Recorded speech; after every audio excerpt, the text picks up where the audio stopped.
जी दयाल साहब हमारे साथ अस्सलाम नियाज़ अहमद दयाल साहब मेडिकल फार्मिस्ट हैं ये और बहुत अच्छा सब्जियों और फलों के बारे में बताते हैं, उनकी ग़िज़ाइयत के बारे में और फिंगर अपना हैंड प्रिंट्स लैके अब बड़े मज़ेदार बंदे ने अपना ये आंदे ने जी रोज़ एक फल या सब्जी के बारे दसते हैं उसके फायदे और इस्तेमाल करने का बेहतरीन तरीका।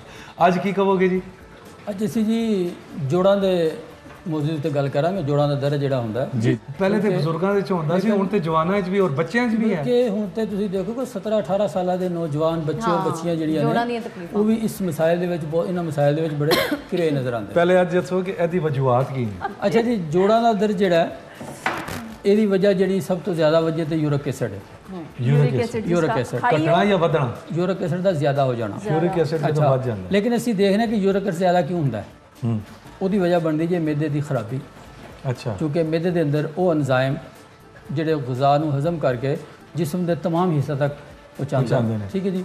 ਜਦੋਂ ਮੈਦਾ ਗ਼ਜ਼ਾ ਨੂੰ ਸਹੀ ਤਰੀਕੇ ਹਜ਼ਮ ਨਹੀਂ ਕਰੇਗਾ ਗ਼ਜ਼ਾਈ ਅਜਜ਼ਾ ਜਿਹੜੇ ਨੇ ਉਹ ਸਹੀ ਤਰੀਕੇ ਨਾਲ ਡਾਈਜੈਸਟ ਹੋ ਕੇ ਜਿਸਮ ਦਾ ਹਿੱਸਾ ਨਹੀਂ ਬਣਨਗੇ तो फिर वो अंदर यूरिक एसिड जो होंगे चूँकि गुरदे जोड़े ने पूरे जिसम दी छलियाँ ने जोड़े भी नुकसानदेह मादे ने उन्होंने गुरदे फिल्टर करके पेशाब के रस्ते बाहर कट छड़ते हैं। ठीक जो मैदा ग़ज़ा हजम नहीं करता यूरिया ज़्यादा बनना शुरू हो जाता है तो यूरिया जोड़ा होंगे वो ज़्यादा मिकदार जी है वो यूरिक एसिड के क्रिस्टल बन के जोड़ों के जमना शुरू हो जाते हैं। अच्छा ऐसे लोग जिन्होंने कब्ज़ ज़्यादा रही दायमी कब्ज़ क्योंकि अंतरियाँ जिहड़ियां ने उन्होंने अच्छी कारकरदगी जी है वो जिसम में 80% तंदुरुस्त रखती है। 80% तक जिसम की तंदुरुस्ती का दारोमदार अंतड़ियां की कारकरदगी ते जो तुहाड़ियां अंतड़ियां सही अज़ा नूं खून दे विच शामिल नहीं करदियां जज़ब करके गंदे अज़ा भी खून च शामिल होना शुरू हो जाते हैं वो खून नूं मुताफन कर छड्डदे ने। खून के अंदर गंदगी पैदा हो जाती है और वो गंदे अज़ा जिहड़े ने वो तुहाडे जोड़ां दे विच।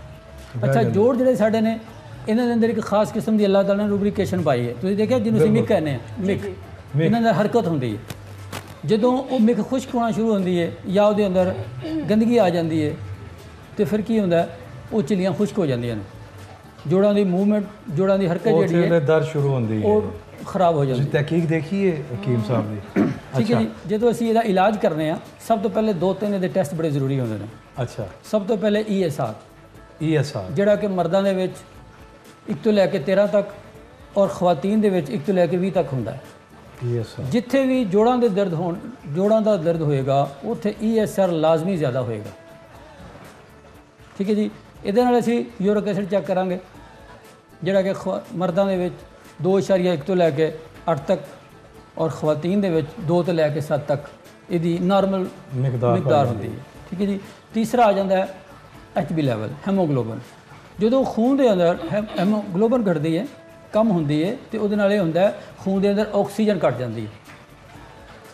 ऑक्सीजन जी है वो खून को साफ रखती है ताज़ा रखती है खून की सर्कुलेशन प्रॉपर रखती है। इसका इलाज जरा दस दो ब्रेक इसका इलाज जोड़ा है जी ऐसे लोग जिन्हों का गलबा सौदा की वजह ज़्यादातर जोड़ों का दर्द सौदा की ज्यादती की वजह होंगे तो वो वास्ते बड़ा आसान घरेलू एक तरकीब है ग्लोब लिख लो जी जी सुंड ग्लो ते सुंड ग्लो एक बेल होंगी घर च आम लगी होंगी। ठीक है तो सुंड अदरक जिन्होंने खुश की होंगी है। हाँ जी ये दोनों हम वजन पी के घर रखो तो 2-2 माशे सुबह शाम पानी दे नाल गर्म पानी दे नाल खाना खाने तो बाद ले लो और चुटकी जी एक यानी कि कोई अधिक चम्मच हो जाए छोटी वाली चाय वाली पीस कर हरमल लौंग जायफल सुंड और अकर करा ਇਹ 5 चीज़ां ने इन्होंने असीं मतलब कि आसान तरीका होंगे कि 1 किलो पानी 5-5 तोले लैके रात में भिगो छोड़ो ताकि नरम हो जाए।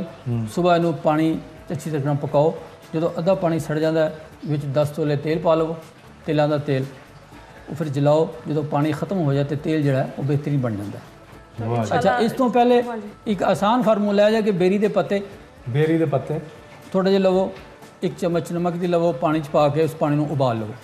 ठीक है अच्छी तरीके जो 3-4 जोश आ जाते हैं जी जी तो उस गर्म पानी नाल तुसीं जोड़ां नूं धोवो जोड़ां नूं टकोर करो जेड़े तुहाडे हल्के हल्के तार बढ़ा के पांदे रहो। मतलब अगर गिट्टा वगैरह है जे तो तुसीं पैरां दे ओनूं पैरां नूं पानी च रख सकते हो वरना वैसे हल्का उहदे उत्ते वो करो उहदे नाल होएगा कि जोड़ फौरी तौर पर नरम हो जाएगा। जी जोड़ के अंदर सख्ती पाई जाती है वो फौरी तौर पर नरम हो जाएगा। अगर पूरा नहा लें उससे तो फिर लेकिन ਉਹਦਾ ਬਿਹਤਰੀ ਜਿਸ ਤਰ੍ਹਾਂ ਅੱਜਕੱਲ ਵਾਟਰ ਟੱਬ ਜਿਹੜੇ ਹੈ ਨੇ ਬਾਥ ਟੱਬ ਜਿਹੜੇ ਹੁੰਦੇ ਨੇ ਤੁਸੀਂ ਉਹਦੇ ਪਾ ਕੇ ਬੈਠਦੇ ਤੇ ਉਹ ਫਿਰ ਬਹੁਤ ਜ਼ਿਆਦਾ ਫਾਇਦਾ ਤੁਹਾਡੇ ਜਿਸਮ ਦੇ ਮਸਾਮ ਖੁੱਲ ਜਾਣਗੇ ਪੂਰੇ ਜਿਸਮ ਨੂੰ ਟਕੋਰ ਹੋ ਜਾਏਗੀ ਉਸ ਤੋਂ ਬਾਅਦ ਫਿਰ ਉਹਨਾਂ ਜੋੜਾਂ ਤੇ ਉਹੀ ਤੇਲ ਜਿਹੜਾ ਅਸੀਂ ਜ਼ਿਕਰ ਕੀਤਾ ਹੁਣ ਉਹਦੀ ਮਾਲਿਸ਼ ਕਰਕੇ लेकिन ये शर्त है कि मालिश करो तो 1 घंटे तक हवा च नहीं जाना परहेज भी है हाँ जी हवा च नहीं जाना अगर तुम हवा च चले जाओगे तो मर्ज ज़्यादा हो जाएगी थोड़ी बीमारी बढ़ जाएगी अच्छा इस पे मजीद फिर भी बात करेंगे किसी अगले शो में ऐसी चीज़ें साहब बता रहे हैं कि जो अगर आप अपनी डेली रूटीन में जैसे फल सब्जियां या जो ऐसे कह रहे हैं वो शामिल करेंगे तो आप इन प्रॉब्लम से बच सकते हैं